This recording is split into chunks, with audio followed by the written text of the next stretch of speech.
Je ne cuisine plus les pâtes de manière traditionnelle. Maintenant, je les prépare uniquement au mixeur. Je suis sûre que tu n'as jamais fait une recette aussi savoureuse. Je vais commencer ma recette en mettant dans ce bol 200 g de pâtes. Je vais casser et briser les pâtes en deux. Tu seras surpris et tu voudras sûrement refaire cette recette souvent. Verse de l'eau chaude sur les pâtes. Pendant que les pâtes reposent, je vais continuer avec la deuxième étape de la recette. Fais revenir un oignon rouge haché jusqu'à ce qu'il soit bien doré.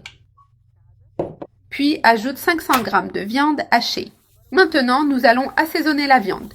Ajoute une cuillère à café de sel, une cuillère à café de paprika, une cuillère à café d'origan, une demi-cuillère à café de poivre noir et mélange bien le tout. Personne ne résistera à cette saveur maison et réconfortante. Et le meilleur, tout est fait en quelques minutes et sans complications. La viande est déjà bien saisie. Ajoute une tomate et un poivron vert haché. Incorpore une cuillère de sauce tomate. Mélange bien pour faire revenir puis réserve. Avec peu d'ingrédients, il est possible de créer quelque chose de vraiment spécial. Maintenant, verse les pâtes cuites dans le mixeur. Ajoute aussi un œuf et 100 ml de bouillon de poulet. Maintenant, nous allons assaisonner. Ajoute une cuillère à café d'ail en poudre et une cuillère à café de sel. Mixe le tout jusqu'à obtenir un mélange homogène. Le mélange est déjà bien mixé. Transfère-le dans une poêle. Graisse-la légèrement avec du beurre. Allume le feu et garde-le bas pour éviter que la pâte ne brûle. Un côté déjà doré, maintenant on va le retourner.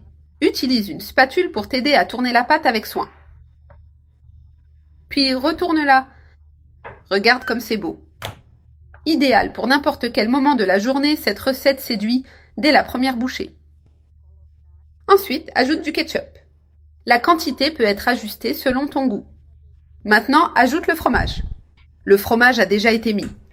Puis, ajoute la viande que nous avons préparée avant. Regarde comme la garniture est appétissante. Cela peut être servi comme pizza ou crêpe. Regarde, ajoute la quantité de garniture que tu souhaites. Éteins le feu pendant quelques instants car la poêle est très chaude.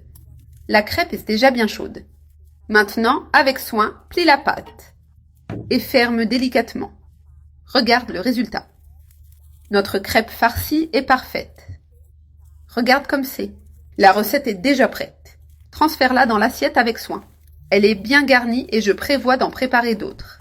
Notre recette de pâtes à la viande est terminée. Regarde le résultat. Je vais couper pour te montrer cette gourmandise. Regarde comme le fromage a fondu. Une recette différente, pratique et surprenante.